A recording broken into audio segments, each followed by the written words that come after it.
So you want to know how to do calisthenics and how to get started as a beginner. Well, in today's show and for this whole week, we are going to give you the secret sauce. We're going to give away all the tips and tricks, everything that you need to know in order to get started in calisthenics. Now, make sure you stick around right to the end of today's show because I'm teaching you how to condition your wrists, elbows, shoulders, and core. If you don't understand this, you're going to run into trouble down the road. All that and more coming up.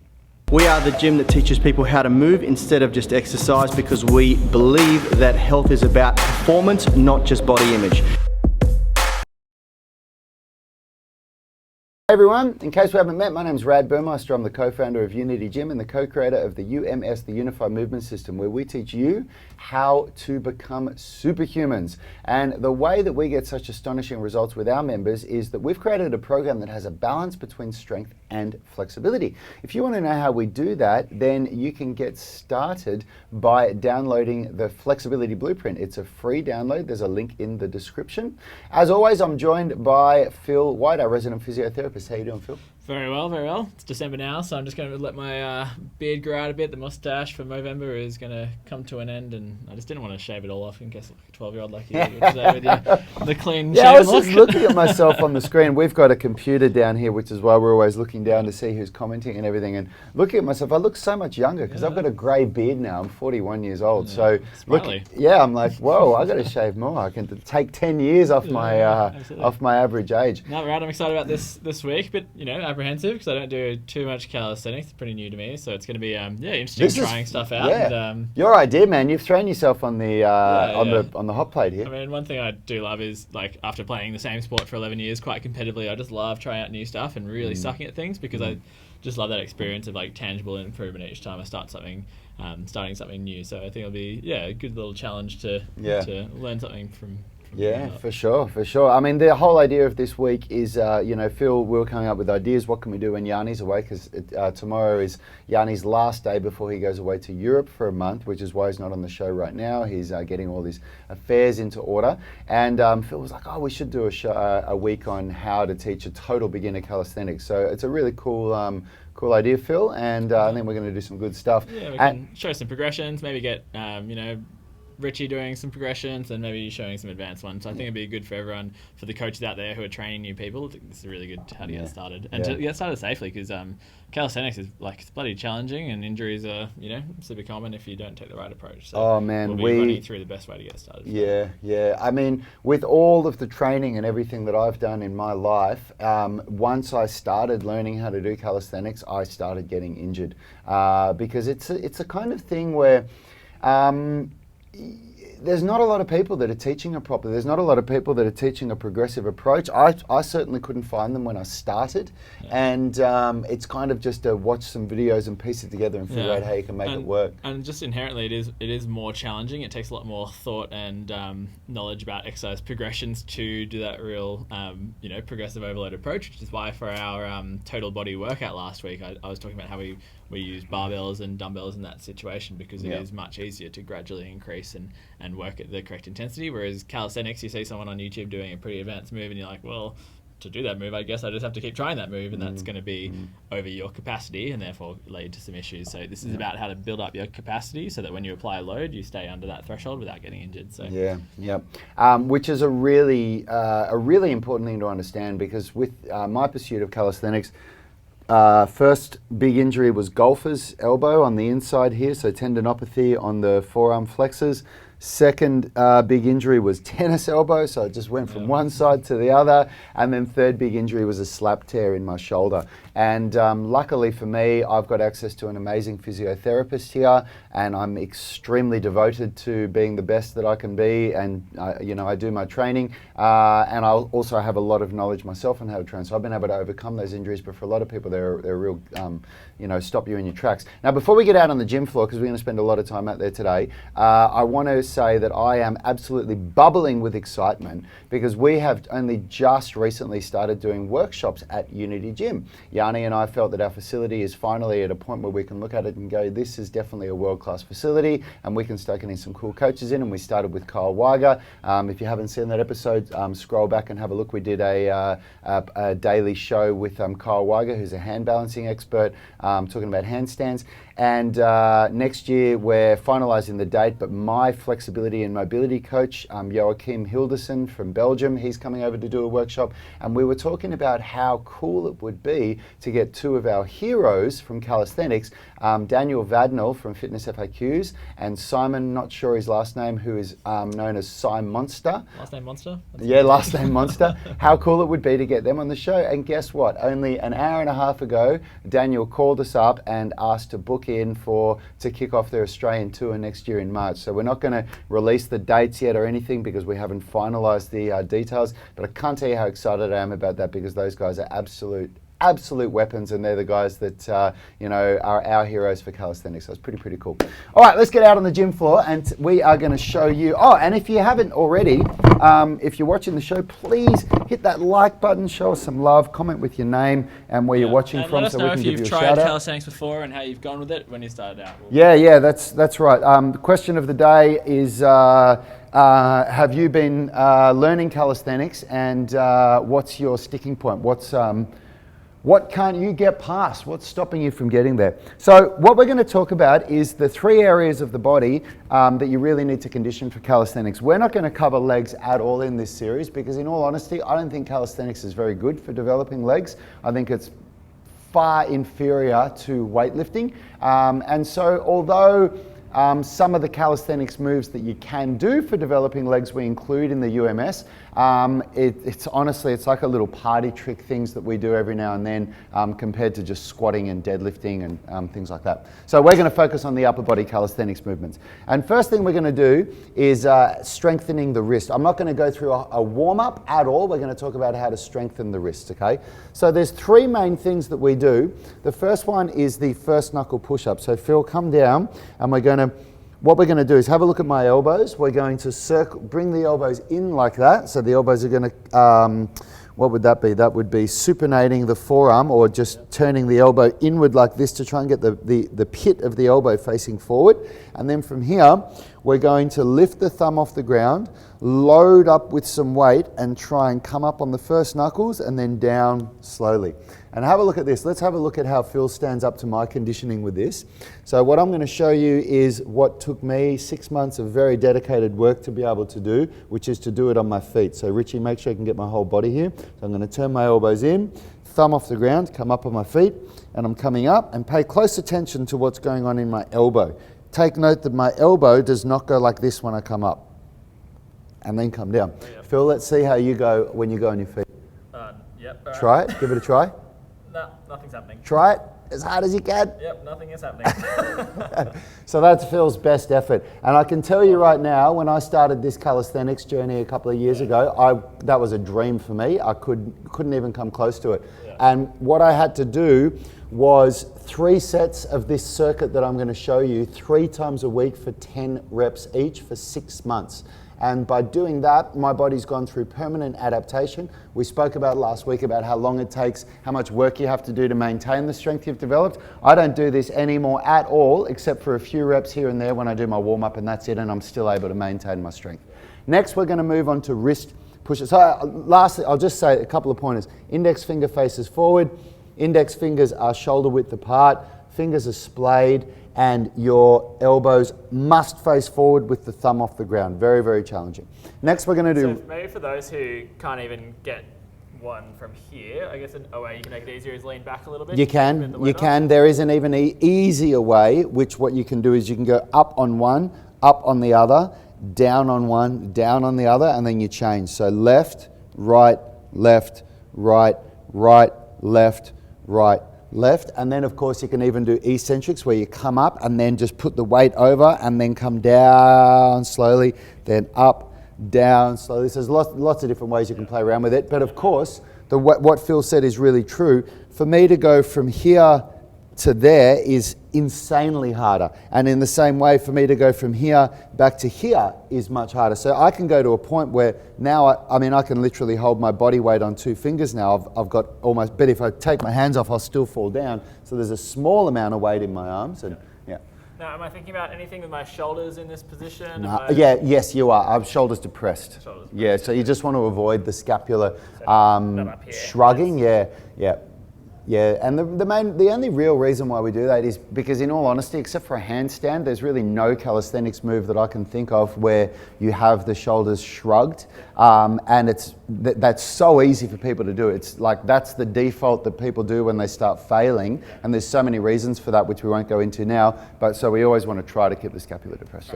Yeah. So next we're going to go on the wrist. So now we're going to go on the knuckles like this, and we're going to come down and then push up onto the wrist like that. And again, the more weight that you can handle over your hands, the better it's going to be. So it's take a little bit of time, and at a more advanced level, of course, we're going to go on our feet like this, okay?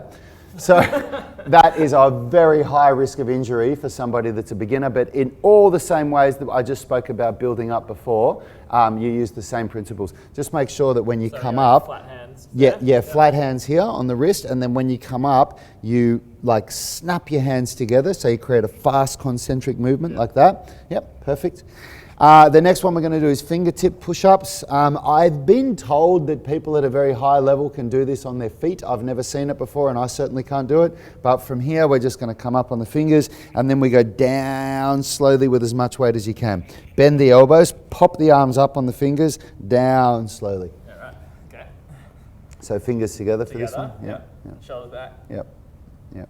And the whole thing about this is that when you get to the top, you want to try to create a straight line from your fingers to your shoulders. Nice, yeah. So even that is hard to control, but that's the goal. It's all just about controlling, and this is easier.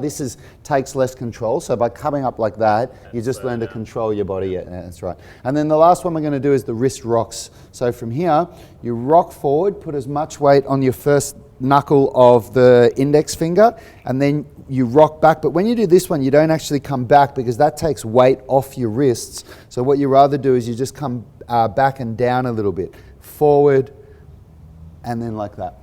And again, of course, you go on your feet when you get better.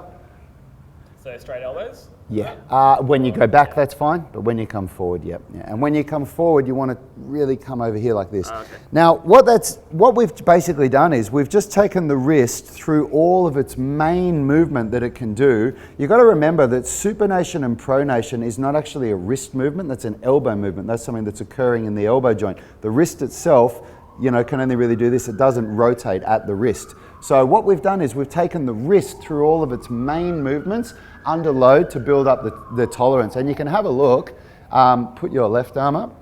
We've got left arm versus right arm, but tense your arm. So you can see the difference in size between Phil and me. This is years and years of working on this stuff. And it's funny, often if you look at bodybuilders, if you look at their whole body, you're like, whoa, look at the size of that dude. Have a look at their wrists and their forearms, because a lot of bodybuilders use straps and they want to just target the big muscles, and they've got really dainty little forearms. It's really funny. So now we're on to... My background is in more triathlon sports and running, where less relevant to have wrists, so, I could make so many jokes now, but I'm not going to, about big wrists. Okay, the next one that we're going to do, and I'm going to show you a way that you can do this with something that you'd have at home, which is a broomstick. And a broom is actually really, really good for this. Having a broom out the end actually adds some really good weight. I was going to check that the sound's okay. Okay, cool. So what we're going to do now is supination to pronation. So from here, the further I hold my hand from the center, the harder it's going to be. The closer I hold my hand to the center, the easier it's going to be. And what I'm going to do is just rotate to supinate my hand like that, and then pronate my hand. And what I'll do is I will go as far as I can without moving the elbow. So Phil, if you just do a couple, there's a couple of things we want to look for here. We want to avoid this kink in the wrist, and by bringing the stick out there a little bit, it actually lines up the wrist a little bit better. And we're going to go all the way as far as you can go Yeah, as far as your body will allow without getting that kink, not losing the grip. Hard to make it smooth, hey? Yeah, Like it is. It's really hard. wants to Yeah. drop. This is another one again that I've done a hell of a lot of work on. So there's a couple of different ways that you can vary the difficulty of this. Number one is by bringing your hand further from the center, but the other is also, of course, to bring your arm up so that it comes out at shoulder height. That'll make it harder. So what's really good is if you start down here and when you work up to, you know, a point where you've really increased the difficulty by each week incrementally going further from the center, and then you'll go back closer to the center and start back up here and do the same process again. And so one of the reasons why it is so challenging to make it smooth is as you're going up, this is you're pronating to start off with, pronating. Then when you're in that neutral position, you've actually, you're not having to use muscular effort there, and it's when it starts to go back in this way, now you're using your supinators, but you're using them in an eccentric fashion. So yeah, it's training that switching of the muscle groups. So you might find that one part's, you know, pain. Well, that would be quite different if you had like a strap over here and I was going against resistance the whole time. That would be just training your pronators. So what we're trying to do here is train both in eccentric, and when we're coming back from here, that's concentric up and then eccentric pronators. Yeah, yeah, awesome. Yeah, that's it. So those ones, that's a really important one to help with avoiding the tennis elbow and the golfer's elbow that I suffered. You can also do, for the golfer's elbow, we do wrist flexion and extension, but I'm not going to go through that today because if I show you everything that we do, we'll just be here forever. So we're going to show, if you just imagine sitting on a bench like this and just going up with dumbbells like that and like that as well, that's a really good one. And now we're going to go into shoulder conditioning. So shoulder conditioning, we're just going to focus on a couple of basic movements here that are going to be really, really beneficial on the calisthenics journey. And for the first one, Phil, can you get 2 1 kilo dumbbells, please? So what Phil's going to do is we're going to develop the scapular depression movement by going on a fit ball like this. And what he's going to do is lay down, just face this way. And he's going to row by depressing and retracting the scapula, and then he's going to pull his arms up and externally rotate whilst he depresses as hard as he can, which means he's pulling the scapula down and holding it for 3 seconds and then back down and relax. Now this is a control drill. It's not about lifting a huge amount of weight, so pulling back and down, meaning the scapula is retracting, depressing, externally rotating, trying to avoid activating the upper traps and trying to really feel it down here in the lower and mid traps, the muscles that are helping to depress and retract the scapula. And this is, I cannot tell you how valuable this exercise is. For me, I did this exercise for about 6 months, 5 days a week for 3 sets. It was a huge part of the development in my shoulders. Thank you, Phil. And then another really good exercise that we want to do for basic shoulder condition. Yeah, it's a tough one, that one, isn't it? Grab onto these and we're just going to do a standing Cuban rotation. So this is a really good exercise. Training the rotator cuff is and I'll let you jump in when I finish with my 2 cents, but there's a lot of mixed opinions on the best way to train the rotator cuff. But by bringing the arms up into this position, having them independently floating around is a good way for a beginner to get started on rotator cuff training, I think. A lot of, in my sports science degree, I had the pleasure of having a lecturer who was a leading rotator cuff researcher, and so she was talking about how to make things more isolated, training the actual rotator cuff versus the other muscles that can do rotation. Yep. So they're finding that if you go up into this abducted position, in that case, your deltoids have to work to hold you up into that position. So it means the posterior and anterior deltoid are already being used, so they're not going to be as mechanically advantaged to do rotations. Yep. So when you're up in that position, it makes it a bit more isolated to the rotator cuff, and your pecs and your lats are kind of keeping that neutral position. So if you're down here and I start doing rotations, obviously not with a weight like this, that's going to nothing, but the resistance going that way or this way, then your larger global muscles, so your lats and your pecs are like, oh, well, this is easy, we'll do that. They're not being used by anything else, so being up in this position with the dumbbells makes it just quite isolated to the Beautiful. actual rotator cuff. So you heard it here first. That's why we love this exercise for the rotator cuff. So just do a couple of reps and I'll talk through the technique. So the idea here is that the elbow stays in a fixed position and Phil's just going to rotate. So the humerus is what's rotating, which means that the forearm's moving and the wrist like this, and he's going to try and keep a depressed scapula for the same reasons as before. It just creates a stronger base. That would that would be bad. Or if you start from there, but at the top, but then as you go down, you go like that, which is probably the more common thing that we see, is that as people come down, they go like this. So you've got to know where your range of motion is. Some people will be able to get to here. Some people are really flexible with their external rotators and they'll be able to go down there. I actually don't have the best range of motion here. There's people in our gym that can go way further than me.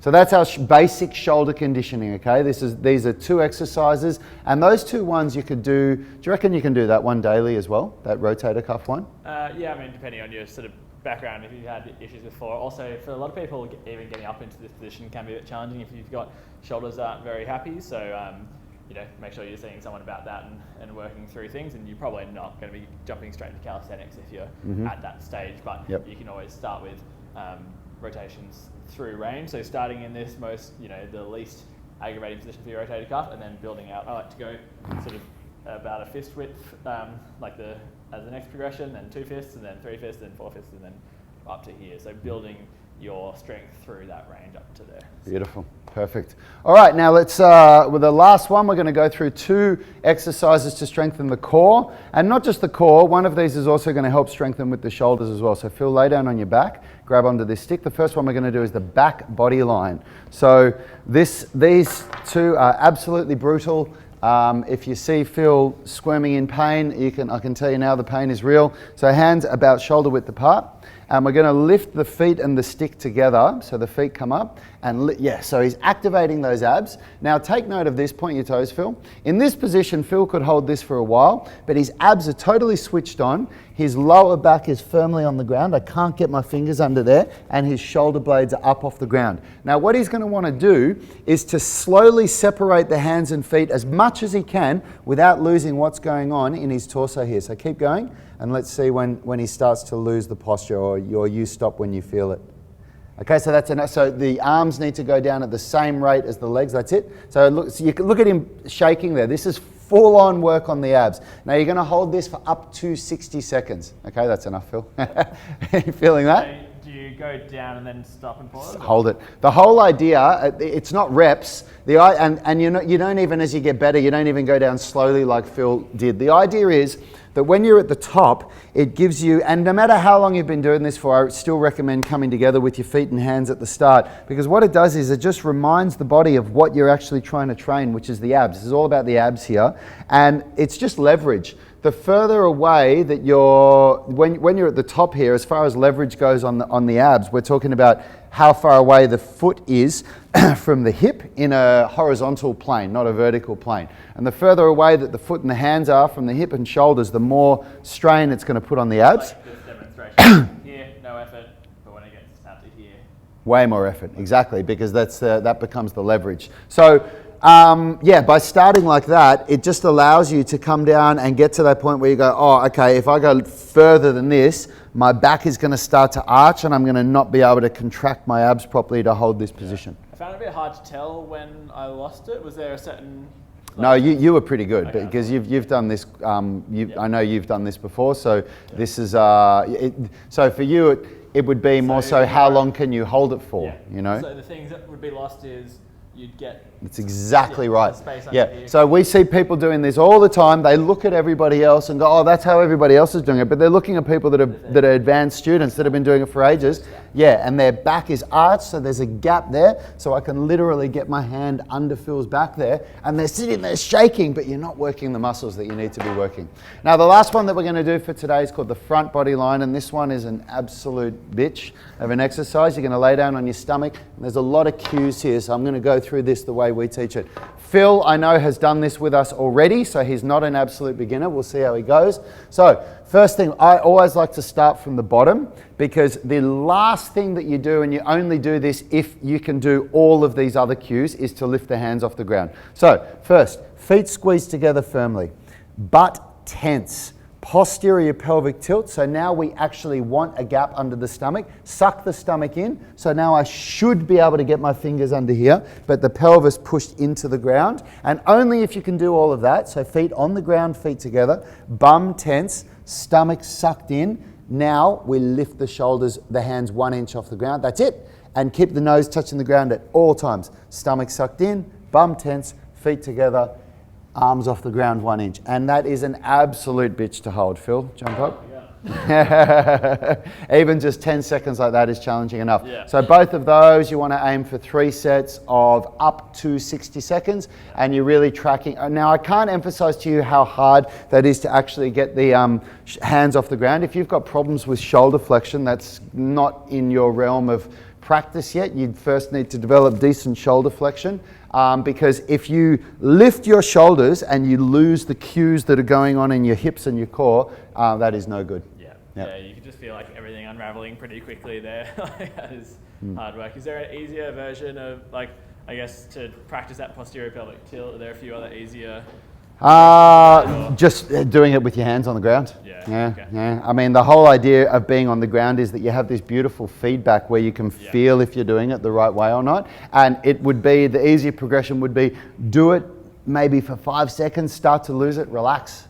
Do it again, you know, and you're just working through it. Yeah. And even easier progression, but this is really just to teach you what you're doing. It's not the way that you would train, is just to stand up and just try and pull your hips forward, tense your bum and suck your stomach in like that. Yeah. All right, let's get in the room. We're running out of time here. This was a long show because to get through this, all these conditioning exercises, there's a lot to do. So yeah, I'm going to answer a couple of quick questions. Great energy coming from me. Rad Karina McCormack is saying, that's because I love this stuff, Karina. I really love calisthenics, so thank you. Michael P is saying, whoa, nice work on the upcoming guest. Yeah, dude, it's going to be very exciting. CB is saying, hi guys, Claire from New York City, that's awesome. And Beth Gross is saying hello. Thank you for tuning in, everyone. And look, we got a lot of viewers on the show today, that's awesome. If you guys can all hit the like button and leave us a little comment with your name and where you're watching from, that'd be unreal. I'm not going to answer any questions that we've got here today because we're really out of time, and I'll save them. The only thing I am going to answer is there's one that I thought that a lot of people could benefit from. Someone has said, Graham Ricketts has said on our whole body workout last week on the overhead press and pull-up, has said, can you estimate how much time I would need per week to progress in the UMS as an online user? I've been training for 30 plus years, but have only ever achieved average results. If you trained with us 4 days a week for 1 hour and you were absolutely committed to working your butt off in that hour. I don't mean working hard. I'm not talking about you walk out going, oh, like this, I killed myself. I mean not messing around at all. I mean from the moment you start to the moment you finish, you are constantly doing what you need to do. You do the warm-up, then you do strength, mobility, strength, mobility, strength, mobility until you finish the workout. You will achieve a good result with that. If you could do 6 days, or even 5 days or 6 days, and you could push your workouts out to 90 minutes or 2 hours, you'll achieve an exponentially better result.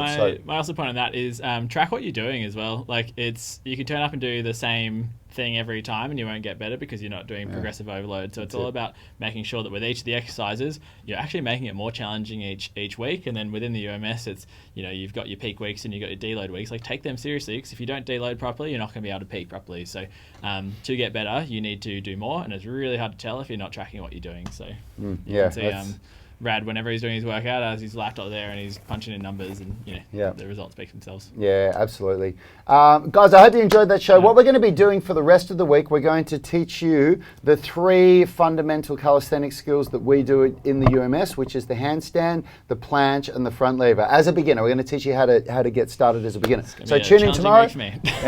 Tomorrow's all about the handstand, and we will see you then. Thanks so much for tuning in. Hit the like button. Let us know your name and where you're watching from so we can give you a shout out. We've got one more shout out here. Oh, we got a couple more. Thomas Kishman is saying hi from the US. Thanks, Thomas, for tuning in. And Sean Fiorentini is saying, awesome again. Question for the later then, how will the wrist work translate into the large upper exercises such as bench press and pull-ups? Man, phenomenally. It will transfer to everything that you do. I love this saying, you're only as strong as your weakest link. And you literally are. Like, the true expression of strength is what you can do with your body, in my opinion. And if your wrists are weak, then your body is weak because you can't express. So it's going to be really helpful for grip and when you with gripping motions that we're doing with those bigger movements, that's training those muscles in one particular way, whereas we're hitting the same muscles in a different type of strength with the straight finger and the eccentrics. It's quite different to your usual just grip. So it's going to, with any muscle group, if you can train it in a few different ways, it'll become more resilient in lots of different ways, and just give you that good injury proofing of building up your capacity, so that when you do get into heavier bench press, you'll be able to maintain good position. Your wrist won't get quite as extended back. All sorts of things. It'll be It's also like the hands are used for so many different things, and especially when you start talking about calisthenics, grip is one huge thing that the hands are used for, but that's not it. There's so many different things that they get used for. Anyway, thank you so much for tuning in, everyone. We will see you tomorrow. Have a great day. Health is about performance, not just body image. You better be willing to accept what you're going to have to do to get there. We'll start focusing on movement goals, strength goals, flexibility goals. When you nail that skill, it's there forever. The body image goal doesn't get you that It's far. the consistency and frequency that's going to get you there. It's not the intensity. There's no shortcuts to mastery and movement. Destination doesn't change overnight, but your direction will. The gym is not the place to beat up the body that you hate. It's the place to build the body that you love. We are the gym that teaches people how to move instead of just exercise, because we believe that health is about performance, not just body image.